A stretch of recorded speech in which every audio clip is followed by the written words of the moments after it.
सकते हैं तो ओके है। बट अगर आपको जम्मू में स्टे नहीं करना है तो आप उसको स्किप कर सकते हैं और कटरा जा सकते हैं। कटरा में आप 2 नाइट कर सकते हैं, 3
से कटरा से लेके संजी छत हेलीपैड है वैष्णो देवी माता का।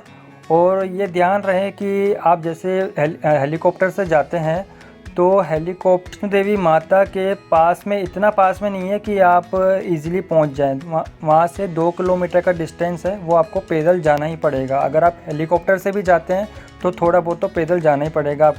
उसके बाद आप जैसे वॉक करके जाते हैं 14 किलोमीटर तो आप वैष्णो देवी पहुंच जाएंगे। वैष्णो देवी जा रहे हैं जिस वक्त तो आपके आधे रास्ते में अर्धकुमारी टेम्पल आएगा, वहाँ भी विज़िट कर सकते हैं आप। अगर आप हेलीकॉप्टर से जाते हैं तो कोई हेलीकॉप्टर नहीं आ सकता, वो तो आप समझ ही गए।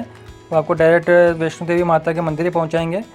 जैसे बड़े बुजुर्ग है तो हेलीकॉप्टर से ही जाना पड़ेगा या आपको खच्चर वगैरह से जाना पड़ेगा, तो उससे आप अर्धकुमारी विज़िट नहीं कर पाएंगे अगर आप हेलीकॉप्टर से जा रहे हैं तो। वैष्णो देवी माता विज़िट करने के बाद आप भैरवनाथ मंदिर भी विज़िट कर सकते हैं। वैष्णो देवी माता से 3 किलोमीटर ऊपर की तरफ है, वहाँ भी विज़िट कर सकते हैं अगर आप